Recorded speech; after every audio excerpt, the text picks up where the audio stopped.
Hello and thank you for your purchase of the digital word wall book by Carberry Creations. In this video, we're going to walk through the basics of how to use the word wall book in your classroom. This word wall book's intent is to support your students in their writing so that they are not constantly asking you how to spell very simple words or repeatedly asking for the word over and over and over again. We have all been there, where we have spelled the word little. We know so many times that we sleep all night long dreaming of how to spell the word little, or other words just like it. So there are two ways to view the personal word wall book. The first way is in the mode that it automatically opens into. This is what we're going to call the editing mode. This is the area where students can be adding words to their word wall book as they need them. You can navigate with the editing view by clicking on the letter you want to go to. So say I want to go to the letter B page and add a word that starts with the letter B. I can click on the letter B and it's going to pull open this invisible box, and right below it is the link to slide 4, which is the page that the letter B starts on. So I will need to click on slide 4 and it will take me there. Once I'm here, I can click in any of these boxes where it says click to add text and add my letter B word. For example, perhaps I would like my students to add the names of their classmates to their word wall book. This is a great way to teach them how to use this resource early in the school year, and it gives them a way to be able to write notes to their friends or encouraging letters or include them in their stories and know how to spell their names. As we all know, having your friends know how to spell your name correctly is kind of a big deal. So on page B, if I had a student in my classroom whose name was Brian, I might have that written up on the board or given out in a list to my students and ask them to add it to the word wall book. So they can click on this first box that says click to add text and then just type in Brian's name. Once they're done typing it, it will stay there permanently. Unless, of course, they click and change it if they've made a mistake. But it should just pretty much stay there.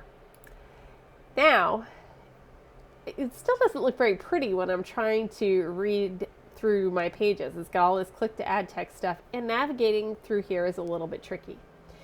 So this is the edit view.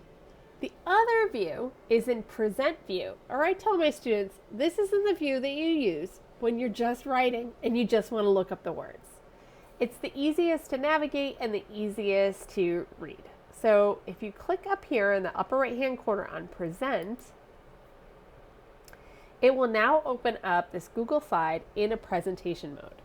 All of those boxes that are just waiting for students to add words to them have now disappeared. So your view is a little less cluttered and you just see the words that you're adding.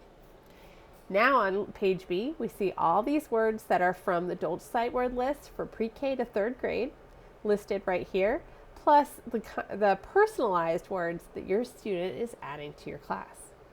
Now it's easy to navigate to different pages. Like for example, if we have filled in the entire B page and there's even another B page, you just click on the arrow that's pointing forward and it will pull you to page 2 for letter B. Each letter has 2 pages available to it. Or if I get over here and I realize, oh no, the word was on that previous page, I can click the back arrow and go back to where I was looking. I can also click on the home button to go back to the main choice board and choose any other letter I need to go and look at and try to find the words that I'm looking for as I write. This, I have found over time, has made my students much more independent writers. They're also a little bit more willing to step out there and try new words or new concepts in their writing because they know that they can come and ask me for how to spell a word one time and I'll put it in their word wall book for them, or I'll have them put it in themselves, and they now have this personalized journal that will help them with their writing. And the beautiful thing about this, it is automatically differentiated. For your more struggling students, they're going to ask for you to help them spell much more simple words. And for your students that are your high flyers, your advanced little kiddos who want to write the word fantastic when they're only in kindergarten, those words can be added And now their resource is helpful to them just as much as it is to other students in their classroom.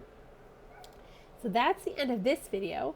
In the next video, we're going to show you how to assign this as a resource in Google Classroom. See you then.